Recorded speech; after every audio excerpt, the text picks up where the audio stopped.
So what eager retry or rapid read protection talks about is, suppose we have a client which has contacted the coordinator, right? Here's the client that talks to the coordinator, and the coordinator has requested one of the nodes to respond back, right, with the data. And the node is not responding back fast enough. You do note Cassandra is designed for performance. And if the node doesn't respond back in time, your performance can degrade. Now the question is, does Cassandra maintain enough historical data to ascertain that yes, indeed, this node is not responding back, in quick time? Yes, it does. So those are metrics that every Cassandra node maintains. Those are the metrics that every node maintains.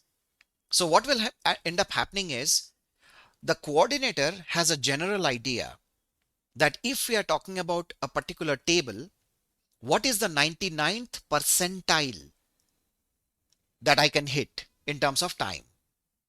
What is the 98th percentile and lowering in certain order? So obviously Cassandra, as far as possible, will try to hit the 99th percentile because that is the best performance that it can give. And if a node is not responding back in quick time, it gets anxious.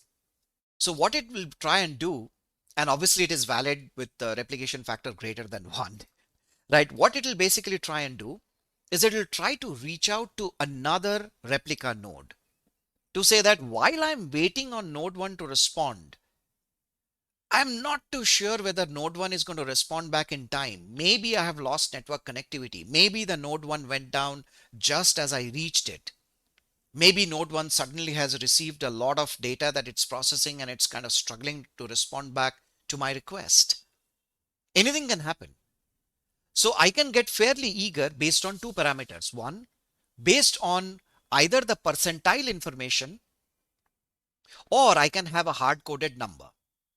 Usually you wouldn't want the hard-coded number, right? Because percentile information can vary over a period of time, right? Whereas hard-coded number, well, it's hard-coded.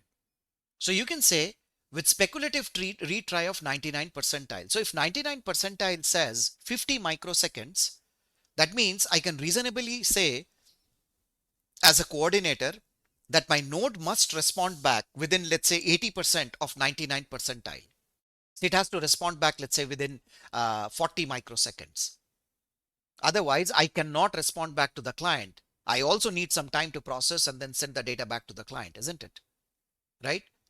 So if it doesn't respond back much before that, say around, say I should have started receiving the data by, let's say, the 30th microsecond and whatnot, but I still haven't, let me ask the another node. So this is called as rapid read protection or eager retry. This way, you can take advantage of another replica to respond back the data that the customer has asked for. This is a really handy feature and is enabled by default. The default value is 99 percentile. Now I have looked at the source code. The way it gets parsed is that 99 percentile as a string is tokenized and the percentile is removed. And then what we do is double dot value of. So theoretically you can provide decimals, but I really don't think that is necessary, right? So 99 percentile is the default. I think we should leave it as is. It's a really handy feature to accelerate your reads.